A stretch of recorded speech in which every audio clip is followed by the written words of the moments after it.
Radio Pays. Bonjour Kylian, bonjour à tous. C'est une annonce qui planait dans l'air depuis plusieurs semaines. Désormais c'est fait, le couvre-feu revient dès 21h dans 5 communes guyanaises. La décision a été annoncée hier par la préfecture, on y revient en début de journal.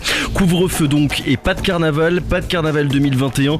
Un choix difficile ont mis en avant les autorités sanitaires. Interview, réaction à suivre sur ce point de Danick Degras, le président du comité des festivals et carnavals de Guyane. Au programme également de ce journal, le bilan pour la délégation parlementaire venue en Guyane et puis la ville de Kourou qui est de nouveau épinglée par la chambre régionale des comptes de la Guyane.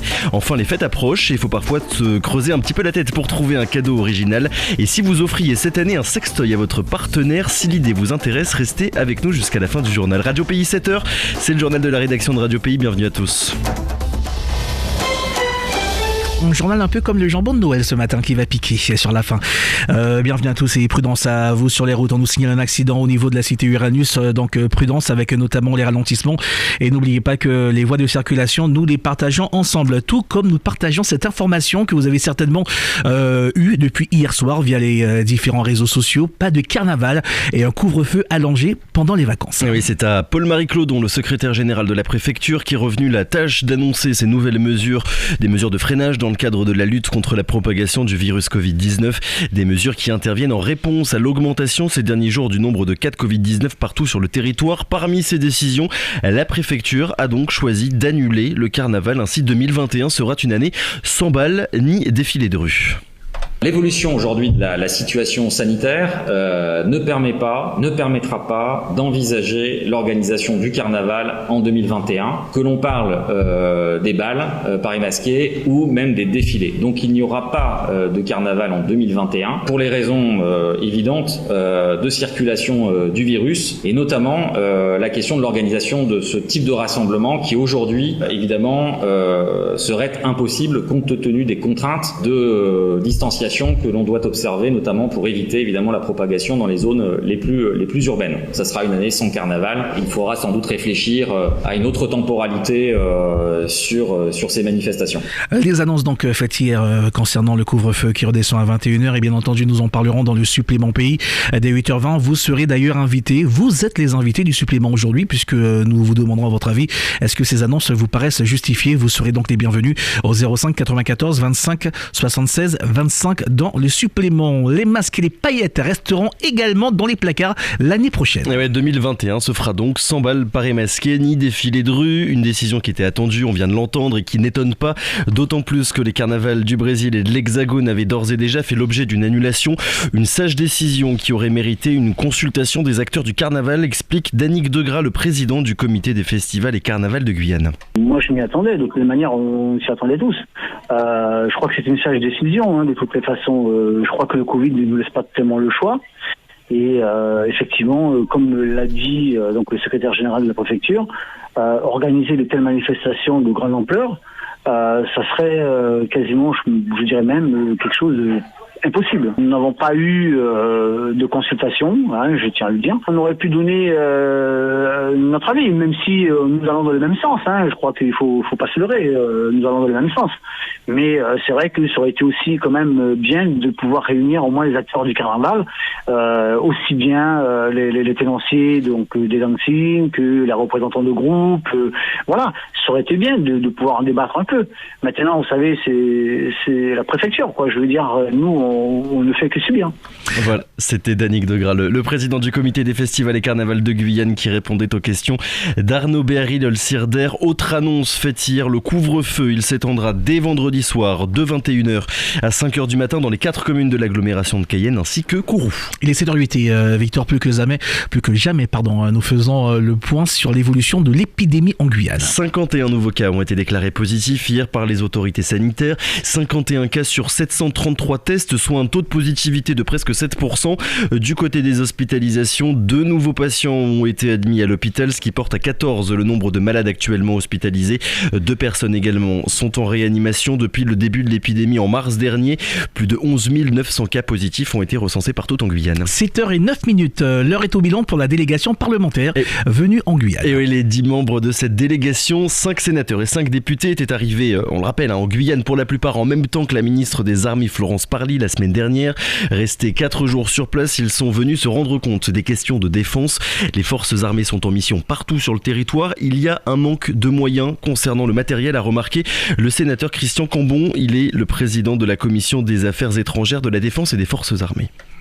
Nous avons vu les forces de la Marine nationale qui sont stationnées sur la base navale et nous quittons l'armée de l'air. Là aussi, avec du matériel ancien, des hélicoptères qui datent un peu, on voit les prouesses que nos forces accomplissent. On est venu prendre la mesure des efforts budgétaires qui sont nécessaires. Vous savez, le Parlement peut manifester sa solidarité justement par le vote du budget pour faire en sorte que à la fois l'administration, les forces armées puissent bénéficier des moyens nécessaires. Il y a encore du chemin à faire. Les problèmes sont réels, problèmes d'immigration autour des fleuves. J'ai dit que la Guyane, c'est un peu une île sur un continent. Contrairement à d'autres collectivités d'outre-mer, là on est sur un continent avec les problématiques que cela pose. Et donc nous devons à la fois affirmer l'autorité de la France, car c'est un territoire français, et puis aussi le faire avec beaucoup de compréhension de la situation sociale ici. Voilà, donc fin de la visite pour cette délégation parlementaire qui sera restée en Guyane un petit peu plus longtemps, Florence Parly, puisqu'on le rappelle, la ministre des Armées était restée à peine 24 heures. On a écouté Christian Cambon, c'est le président de la commission des affaires étrangères, de la défense et des forces armées. Rendez-vous important aujourd'hui avec les élus de la CTG qui vont voter le budget de la collectivité. Un budget primitif 2021 fixé à 602 millions d'euros par le cabinet territorial. Les recettes des impôts, des taxes et de la fiscalité locale seront identiques à celles de l'année dernière, à savoir 260 millions d'euros. Les documents qui seront aujourd'hui soumis au vote porteront sur plusieurs orientations comme les équipements sportifs et culturels, l'éducation, la santé ou encore l'action sociale. On continue de parler finances publiques avec la ville de Kourou qui est de nouveau épinglée par la Chambre régionale des comptes de la Guyane. Et oui, la Chambre régionale des comptes qui a rendu un rapport de 19 pages après avoir étudié le compte administratif 2019 et le budget primitif 2020 de la commune de Kourou. Dans ce rapport, la CRC donne son avis sur plusieurs points comme sur la masse salariale ou encore la dette auprès des prestataires. Les précisions d'Arnaud Berry-Lolsierder. Dans son rapport, la CRC note que la commune de Kourou continue de creuser son déficit alors qu'elle est depuis 2015 en plan de redressement. Après avoir passé au peigne fin le budget primitif 2020, la CRC annonce un déficit de plus de 24 millions d'euros. Dans le détail, le rapport met en avant une masse salariale trop importante avec des embauches et titularisations supplémentaires ces dernières années. Le nombre d'agents rémunérés était estimé en 2019 à 831, ce qui est supérieur de 33% à la moyenne des collectivités de même catégorie. Dans ses déboires financiers, la ville spatiale entraîne avec elle des entreprises locales. Elle doit près de 3,4 millions d'euros à 8 entreprises. L'une d'entre elles, une SARL, se trouve en cessation de paiement depuis le 1er août 2019 et en liquidation judiciaire depuis le 21 novembre 2019. Plus étonnant encore, la CRC pointe des dépenses trop onéreuses. L'état des finances de la commune n'est pas amélioré par la succession de dépenses somptuaires ou irrégulières, indique la haute juridiction. Enfin, c'est un dossier qui attend déjà le prochain préfet sur son bureau.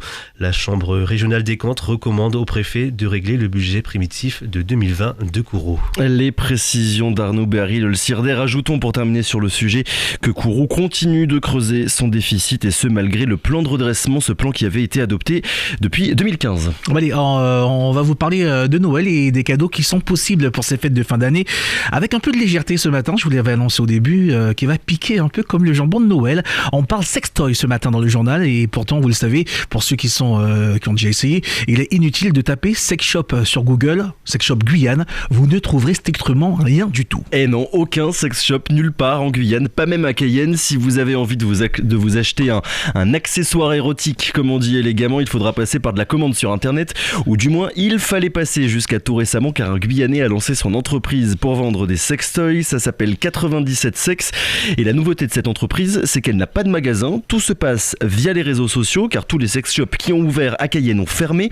Pourquoi? Réponse de cet entrepreneur, un certain Monsieur Plaisir. Mais s'ils ont fermé, c'est qu'il y a des raisons. C'est que c'était pas rentable. Et vrai, moi j'y allais dans les sex shops. Moi personnellement, j'y allais dans les sex shops. Je passais, mais c'était tout le temps vide. Les gens ils sont craintifs. Les gens ils passent devant la vitrine, ils regardent dans la vitrine, mais ils regardent du coin de l'œil, limite. Mais je pense que ça viendra à la longue. C'est l'un de mes objectifs justement, c'est de changer l'image du sextoy au niveau dans la population guyanaise. Leur montrer, leur expliquer que ce n'est pas tabou, que au contraire, ça devient un accessoire comme un autre. Pas plus tard que ce matin, j'étais dans un groupe WhatsApp, un groupe business, un peu de tout. Et j'ai publié des publications et tout. L'administrateur du groupe me met dehors. Il me dit oui, tu fais du porno, nanana. Je dis mais non, mais qu'est-ce que tu me racontes? C'est pas du porno, je vends des sextoys, des produits érotiques. Ça n'a rien à voir avec du porno. Cet administrateur de groupe là justement, j'ai dû lui expliquer, lui faire comprendre que sextoy ne rime pas forcément avec porno, avec vulgarité et tout. Donc après explication, il a compris. Et même les membres du groupe l'ont dit mais non, il faut le remettre, au contraire, on a besoin de lui et tout. Et les gens n'ont pas encore assimilé en Guyane